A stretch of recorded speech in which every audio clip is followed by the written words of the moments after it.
વડોદરાના અકોટામાં કાશી વિશ્વેશ્વર મહાદેવ મંદિરે ભક્તોની ભીડ ઉમટી પડી। શ્રાવણના બીજા સોમવારે મહાદેવના દર્શન માટે કતાર લાગી। હર હર મહાદેવના જયઘોષ સાથે મંદિર પરિસર ગુંજી ઉઠ્યું છે।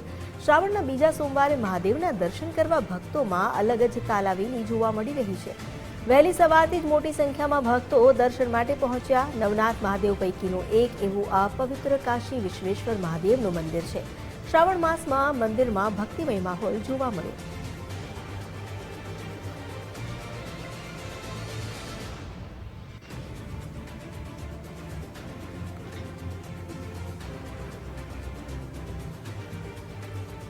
વડોદરાના અકોટામાં આવેલા કાશી વિશ્વેશ્વર મહાદેવ મંદિરમાં સવારથી જ ભક્તો એક લોટો જળ સાથે આવી રહ્યા છે। કેટલાય લોકો બીલીપત્ર અને પુષ્પ શૃંગાર સામગ્રી સાથે આવ્યા છે મહાદેવની ભક્તિ કરવા માટે। હર હર મહાદેવના નાદથી મંદિર પરિસર ગુંજી ઉઠ્યું। અમારી સાથે જોડાયા છે સંવાદદાતા અલ્પેશ સુથાર। અલ્પેશ, આજે શ્રાવણનો બીજો સોમવાર છે અને કાશી વિશ્વેશ્વર મહાદેવના ધામમાં પણ ભક્તોનો અલગ જ ઉત્સાહ જોવા મળી રહ્યો છે। કેવો માહોલ?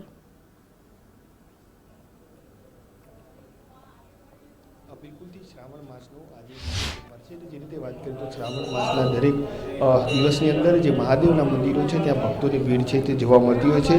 આજે પણ એ જ પ્રકારના દ્રશ્યો છે તે જોવા મળી રહ્યા છે। વહેલી સવારથી જે ભક્તો છે તે મહાદેવના મંદિરમાં દર્શન કરવા માટે લાંબી લાઈનો લગાવીને વહેલી સવારથી જ ઊભા છે।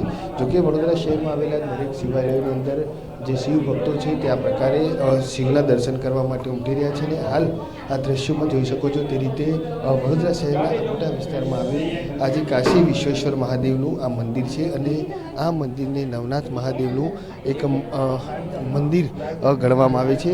જે રીતે વાત કરીએ તો વડોદરા શહેરમાં આવેલા તમામ જે મંદિરો છે કે ત્યાં ભક્તો છે તે દર્શન કરવા માટે જતા હોય છે અને આ શ્રાવણ માસ દરમિયાન જે ભક્તો છે તે નવનાથ મહાદેવના જે 9 મંદિર આવેલા છે ત્યાં 9 મંદિરના દર્શન કરતા હોય છે।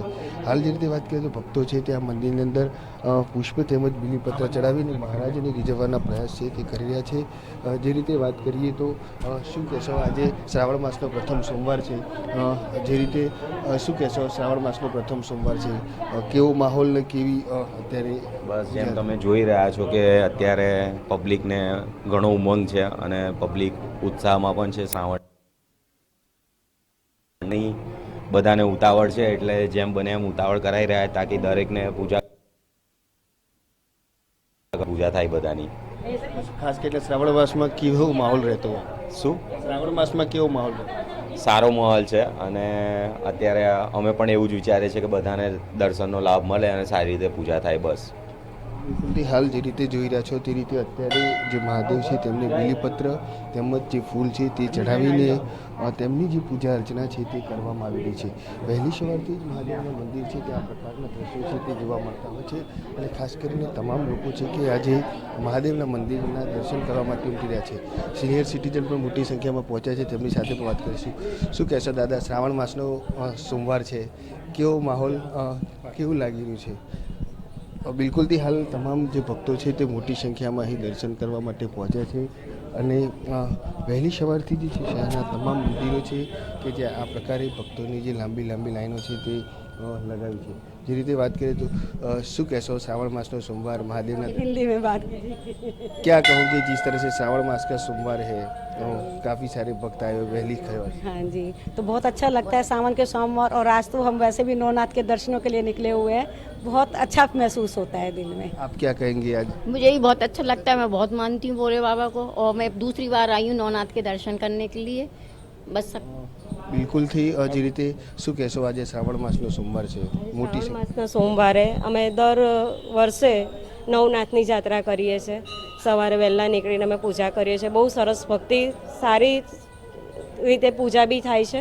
સોમવારે ભીડ તો હોય જ છે, શ્રાવણ મહિનો છે એટલે સોમવારના દિવસે ભીડ થાય છે, પણ બહુ જ આસ્થા છે અને શ્રદ્ધા બી છે અને બહુ જ સારું લાગે છે। નવનાથ ફરતે અમે નવનાથના દર્શન બી કરીએ છીએ અને પૂજા બી કરીએ છીએ સવારમાં। બિલકુલથી જે રીતે વાત કરી ભક્તો નવનાથના દર્શન કરે છે અને ત્યારબાદ તેમને જે એક આનંદની અનુભૂતિ થતી હોય છે તે થતી હોય છે.